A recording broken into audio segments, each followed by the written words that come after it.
बनवास, क्षत्रन के अधीन है राज, राज बिना न धर्म चले है, धर्म बिना सब डरे मले है। दीवाने आम दा तख्त ते तख्त दे उत्ते बैठा मुगल बादशाह औरंगजेब हर रोज गुरु गोबिंद सिंह जी ਅਤੇ ਖਾਲਸਾ ਪੰਥ ਦੇ ਨਾਮ ਤੇ ਫਤਵੇ ਜਾਰੀ ਕਰਦਾ ਹੁੰਦਾ ਸੀ। ਇਹ ਤਾਂ ਆਪਾਂ ਸਾਰੇ ਹੀ ਜਾਣਦੇ ਹਾਂ, ਪਰ ਕੀ ਤੁਸੀਂ ਇਹ ਜਾਣਦੇ ਹੋ ਕਿ ਇੱਕ ਸਮਾਂ ਅਜਿਹਾ ਵੀ ਆਇਆ ਸੀ ਜਦੋਂ ਦਿੱਲੀ ਦੇ ਲਾਲ ਕਿਲੇ ਤੇ ਖਾਲਸੇ ਰਾਜ ਦੀ ਜਿੱਤ ਦਾ ਪ੍ਰਤੀਕ ਨਿਸ਼ਾਨ ਸਾਹਿਬ ਝੁੱਲਿਆ ਸੀ। ਇਹ ਉਹ ਸਮਾਂ ਸੀ ਜਦੋਂ ਮੁੱਠੀ ਭਰ ਖਾਲਸਾ ਫੌਜ ਨੇ ਬਾਬਾ ਬਘੇਲ ਸਿੰਘ ਜੀ ਦੀ ਅਗਵਾਈ ਦੇ ਵਿੱਚ ਮੁਗਲਾਂ ਤੋਂ ਦਿੱਲੀ ਖੋਲੀ ਸੀ ਤੇ ਹੁਣ ਸ਼ਾਹੀ ਤਖਤ ਖਾਲਸਾ ਫੌਜ ਦੇ ਅਧੀਨ ਆ ਗਿਆ ਸੀ। ਪਰ ਜੇਕਰ ਇਹ ਕਹਾਣੀ ਇੰਨੀ ਕੀ ਹੁੰਦੀ ਤਾਂ ਸ਼ਾਇਦ ਅਸੀਂ ਇਹ ਵੀਡੀਓ ਨਾ ਬਣਾਉਂਦੇ। ਤੁਹਾਨੂੰ ਇਹ ਗੱਲ ਜਾਣ ਕੇ ਹੈਰਾਨੀ ਹੋਵੇਗੀ ਕਿ ਜਿਹੜੇ ਦਿੱਲੀ ਦੇ ਤਖਤ ਦੇ ਲਈ ਜ਼ਾਲਮ ਮੁਗਲ ਆਪਣੇ ਮਾਂ ਪਿਓ ਭੈਣ ਭਰਾਵਾਂ ਤੱਕ ਦਾ ਕਤਲ ਕਰ ਦਿੰਦੇ ਸੀ, ਉਹੀ ਦਿੱਲੀ ਦੇ ਤਖਤ ਨੂੰ ਖਾਲਸਾ ਫੌਜ ਨੇ ਜਿੱਤ ਕੇ ਬੜੇ ਸ਼ਾਨ ਦੇ ਨਾਲ ਠੋਕਰ ਮਾਰ ਦਿੱਤੀ ਸੀ ਤੇ ਕਿਹਾ ਸੀ ਕਿ ਆਹ ਦਿੱਲੀ ਲੈ ਜਿੱਤ ਲਈ ਤੇ ਛੱਡ ਵੀ ਦਿੱਤੀ। ਇਹ ਕਹਾਣੀ ਹੈ ਜੀ ਦਾ ਐਕਸਟਰਾ ਆਰਡੀਨਰੀ ਸਿੱਖ ਜਰਨੈਲ ਬਾਬਾ ਬਘੇਲ ਸਿੰਘ ਜੀ ਦੀ। ਇਹ ਸੱਚੀ ਘਟਨਾ ਹੈ ਜੀ 18ਵੀਂ ਸਦੀ ਦੇ ਆਖਰ ਦੀ।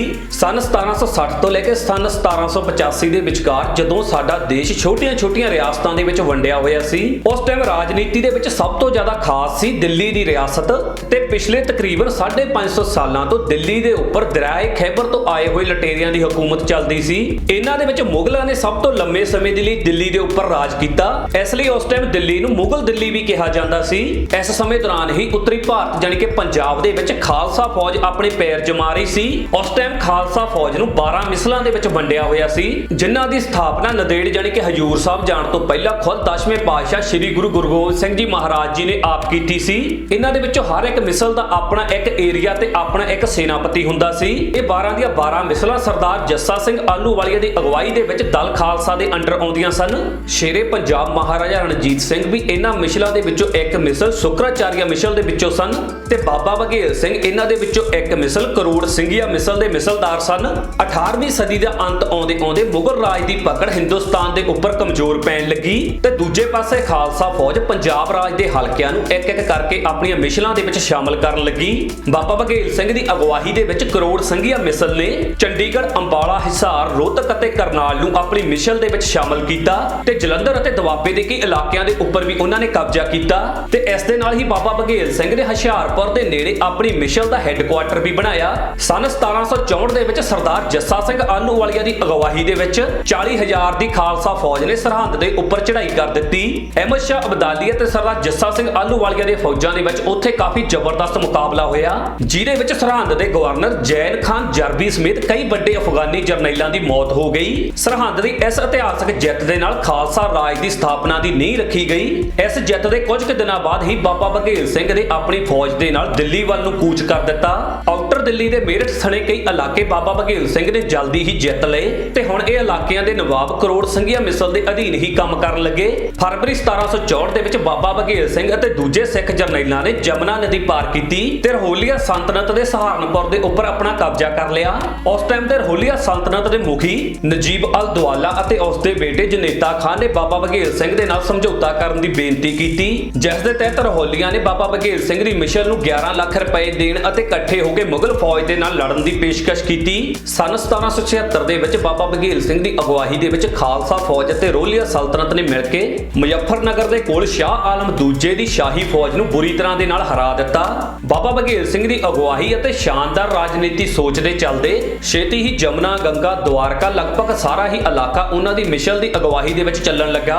ਜਦੋਂ ਗੱਲ ਬਾਬਾ ਬਘੇਲ ਸਿੰਘ ਜੀ ਦੀ ਹੋਵੇ ਤਾਂ ਪਟਿਆਲੇ ਦੇ ਵਿੱਚ ਘਨੌਰ ਦੀ ਲੜਾਈ ਨੂੰ ਯਾਦ ਕਰਨਾ ਲਾਜ਼ਮੀ ਹੈ। ਸਨ 1778 ਦੇ ਵਿੱਚ ਸ਼ਾਹ ਆਲਮ ਦੂਜੇ ਨੇ 1 ਲੱਖ ਦੀ ਮੁਗਲ ਫੌਜ ਨੂੰ ਪੂਰੇ ਲਾਮ ਲਸ਼ਕਰ ਦੇ ਨਾਲ ਤਿਆਰ ਕਰਕੇ ਖਾਲਸਾ ਫੌਜ ਦੇ ਨਾਲ ਲੜਨ ਲਈ ਭੇਜਿਆ, ਪਰ ਪਿਛਲੀ ਵਾਰ ਦੀ ਤਰ੍ਹਾਂ ਇਸ ਵਾਰ ਵੀ ਉਸ ਦੀ ਫੌਜ ਨੂੰ ਮੂੰਹ ਦੀ ਖਾਣੀ ਪਈ। ਇੰਨੀ ਵੱਡੀ ਫੌਜ ਹੋਣ ਦੇ ਬਾਵਜੂਦ ਵੀ ਮੁਗਲ ਫੌਜ ਨੇ ਖਾਲਸਾ ਫੌਜ ਦੇ ਅੱਗੇ ਗੋਡੇ ਟੇਕ ਦਿੱਤੇ ਅਤੇ ਸਰੈਂਡਰ ਕਰ ਦਿੱਤਾ। ਇਤਿਹਾਸ ਦੇ ਵਿੱਚ ਦਰਜ ਹੈ ਕਿ ਬਾਬਾ ਬਘੇਲ ਸਿੰਘ ਤੇ ਉਸ ਦੀ 30,000 ਖਾਲਸਾ ਫੌਜ ਨੇ ਦਿੱਲੀ ਦੇ ਬਾਹਰ ਕਈ ਦਿਨਾਂ ਤੱਕ ਡੇਰੇ ਲਾਏ ਅਤੇ ਲਾਲ ਕਿਲੇ ਦੇ ਉੱਤੇ ਹਮਲੇ ਦੀ ਤਿਆਰੀ ਕੀਤੀ। ਇਸ ਜਗ੍ਹਾ ਨੂੰ ਅੱਜ ਦੇ ਦਿਨ ਦਿੱਲੀ ਦੇ ਵਿੱਚ 30,000 ਦੇ ਨਾਮ ਨਾਲ ਜਾਣਿਆ ਜਾਂਦਾ ਹੈ। ਜਦੋਂ ਸ਼ਾਹ ਆਲਮ ਦੂਜੇ ਨੂੰ ਖਾਲਸਾ ਫੌਜ ਦੇ ਦਿੱਲੀ ਦੇ ਉੱਪਰ ਹਮਲੇ ਬਾਰੇ ਪਤਾ ਲੱਗਾ ਤਾਂ ਉਸਨੇ ਕਿਲੇ ਦੇ ਸਾਰੇ ਦਰਵਾਜ਼ੇ ਬੰਦ ਕਰਵਾ ਦਿੱਤੇ ਤਾਂ ਕਿ ਦਿੱਲੀ ਤੋਂ ਖਾਲਸਾ ਫੌਜ ਤੱਕ ਕੋਈ ਵੀ ਰਸਦ ਨਾ ਪਹੁੰਚ ਸਕੇ। 11 ਮਾਰਚ 1787 ਨੂੰ ਖਾਲਸਾ ਫੌਜ ਨੇ ਲਾਲ ਕਿਲੇ ਦੀ ਕੰਧ ਦੇ ਵਿੱਚ ਪਾੜ ਪਾਇਆ ਤੇ ਉੱਥੋਂ ਦੀ ਅੰਦਰ ਵੜ ਗਏ। ਇਸ ਜਗ੍ਹਾ ਨੂੰ ਅੱਜ ਅਸੀਂ ਦਿੱਲੀ ਦੇ ਵਿੱਚ ਮੋਰੀ ਗੇਟ ਦੇ ਨਾਮ ਨਾਲ ਵੀ ਜਾਣਦੇ ਹਾਂ। ਲਾਲ ਕਿਲੇ ਦੇ ਉੱਪਰ ਖਾਲਸਾ ਫੌਜ ਦਾ ਕਬਜ਼ਾ ਹੁੰਦਾ ਦੇਖ ਕੇ ਸ਼ਾਹ ਆਲਮ ਦੂਜਾ ਉੱਥੋਂ ਇੱਕ ਗੁਪਤ ਰਾਸਤੇ ਰਾਹੀਂ ਭੱਜ ਗਿਆ ਤੇ ਇਹ ਮੁਗਲ ਰਾਜ ਦੇ ਖਾਤਮੇ ਦੀ ਸ਼ੁਰੂਆਤ ਸੀ। ਦਿੱਲੀ ਫਤਿਹ ਕਰਨ ਤੋਂ ਬਾਅਦ ਖਾਲਸਾ ਫੌਜ ਨੇ ਉੱਥੋਂ ਮੁਗਲਾਂ ਦੇ ਝੰਡੇ ਨੂੰ ਉਤਾਰ ਦਿੱਤਾ ਤੇ ਖਾਲਸੇ ਦੀ ਜਿੱਤ ਦਾ ਪ੍ਰਤੀਕ ਨਿਸ਼ਾਨ ਸਾਹਿਬ ਨੂੰ ਉੱਥੇ ਝੁਲਾ ਦਿੱਤਾ। ਇਤਿਹਾਸ ਦੇ ਵਿੱਚ ਦਰਜ ਹੈ ਕਿ ਦੀਵਾਨੇ ਖਾਸ ਤੇ ਸ਼ਾਹੀ ਤਖਤ ਦੇ ਕੋਲ ਖੜੇ ਹੋ ਕੇ ਬਾਬਾ ਬਘੇਲ ਸਿੰਘ ਨੇ ਸਰਦਾਰ ਜੱਸਾ ਸਿੰਘ ਆਹਲੂਵਾਲੀਆ ਨੂੰ ਦਿੱਲੀ ਦੇ ਤਖਤ ਉੱਪਰ ਬਹਿਣ ਦੀ ਬੇਨਤੀ ਕੀਤੀ ਸੀ, ਪਰ ਸਰਦਾਰ ਜੱਸਾ ਸਿੰਘ ਆਹਲੂਵਾਲੀਆ ਨੇ ਨਿਮਰਤਾ ਸਹਿਤ ਨਾ ਕਰ ਦਿੱਤੀ। ਤਾਂ ਉਸ ਟਾਈਮ ਬੜੇ ਇਮੋਸ਼ਨਲ ਹੋ ਕੇ ਸਰਦਾਰ ਜੱਸਾ ਸਿੰਘ ਆਹਲੂਵਾਲੀਆ ਨੇ ਇਹ ਗੱਲ ਕਹੀ ਸੀ ਕਿ ਇਹ ਜੋ ਜਿੱਤ ਹੈ ਇਹ ਖਾਲਸਾ ਪੰਥ ਦੀ ਜਿੱਤ ਹੈ ਤੇ ਉਹ ਖਾਲਸਾ ਪੰਥ ਦੇ ਇੱਕ ਮਾਮੂਲੀ ਜਿਹੇ ਸਿਪਾਹੀ ਹਨ ਤੇ ਦਿੱਲੀ ਦੇ ਤਖਤ ਉੱਤੇ ਬੈਠਣ ਦਾ ਹੱਕ ਸਿਰਫ ਗੁਰੂ ਸਾਹਿਬ ਦਾ ਹੈ। ਇਹ ਦਿੱਲੀ ਦੇ ਇਤਿਹਾਸ ਦੇ ਵਿੱਚ ਪਹਿਲੀ ਵਾਰ ਹੋਇਆ ਸੀ ਕਿ ਕਿਸੇ ਨੇ ਦਿੱਲੀ ਦੇ ਤਖਤ ਨੂੰ ਜਿੱਤ ਕੇ ਉਸ ਦੇ ਉੱਪਰ ਬੈਠਣ ਤੋਂ ਨਾ ਕਰ ਦਿੱਤੀ ਹੋਵੇ। ਦਿੱਲੀ ਫਤਿਹ ਦੇ ਕੁਝ ਦਿਨਾਂ ਬਾਅਦ ਹੀ ਸ਼ਾਹ ਆਲਮ ਦੂਜੇ ਨੇ ਬਾਬਾ ਬਘੇਲ ਸਿੰਘ ਜੀ ਦੇ ਕੋਲ ਸਮਝੌਤੇ ਦੇ ਲਈ ਇੱਕ ਪੱਤਰ ਭੇਜਿਆ ਤੇ ਫਿਰ ਬਾਬਾ ਬਘੇਲ ਸਿੰਘ ਜੀ ਨੇ ਆਪਣੀਆਂ ਸਾਰੀਆਂ ਸ਼ਰਤਾਂ ਮਨਾਉਂਦੇ ਹੋਏ ਸ਼ਾਹ ਆਲਮ ਦੂਜੇ ਨੂੰ ਇੱਕ ਕਠਪੁਤਲੀ ਦੀ ਤਰ੍ਹਾਂ ਦਿੱਲੀ ਦੇ ਤਖਤ ਉੱਪਰ ਬੈਠਣ ਦੀ ਇਜਾਜ਼ਤ ਦੇ ਦਿੱਤੀ।